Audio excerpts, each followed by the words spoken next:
भारत की गर्दन काटने के इरादे से घुसे बांग्लादेशी आतंकी, आगे की कहानी जानकर आप भी हो जाएंगे हैरान। जी हां, बांग्लादेश की अस्थिरता से खतरे दिनों दिन बढ़ते जा रहे हैं। अब तो उनके आतंकी हमारी दहलीज तक आ पहुंचे हैं। असम, केरल और पश्चिम बंगाल एसटीएफ ने एक बड़े टेरर मॉड्यूल का भंडाफोड़ करते हुए 8 आतंकियों को गिरफ्तार किया है। इसमें एक बांग्लादेशी आतंकी है। खास बात यह है कि इनका इरादा सिर्फ देश में दहशत फैलाना नहीं, बल्कि हमारी गर्दन काटने का था। ये उस सिलीगुड़ी कॉरिडोर को भारत से अलग करना चाहते थे, जिसे हम चिकन नेक के नाम से जानते हैं।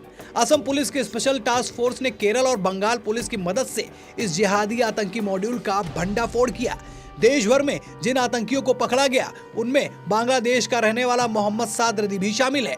2 आतंकियों मिनारुल शेख और मोहम्मद अब्बास अली को पश्चिम बंगाल में गिरफ्तार किया गया है, जबकि नूर इस्लाम मंडल, अब्दुल करीम मंडल, मुजिबर रहमान, हमीदुल इस्लाम और इनामुल हक सहित को असम ने दबोचा गया है। ये गिरफ्तारियां 17 और 18 दिसंबर के बीच एक साथ छापेमारी के दौरान की गई।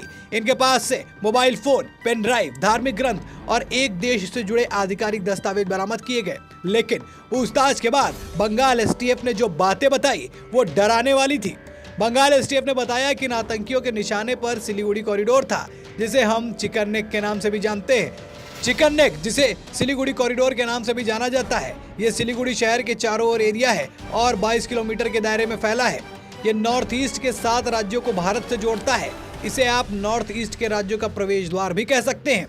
इसके दोनों ओर नेपाल और बांग्लादेश की सीमा लगती है। सिलीगुड़ी कॉरिडोर 1947 में बंगाल विभाजन के बाद अस्तित्व में आया था। भारत के लिए रणनीतिक तौर पर महत्वपूर्ण हो गई।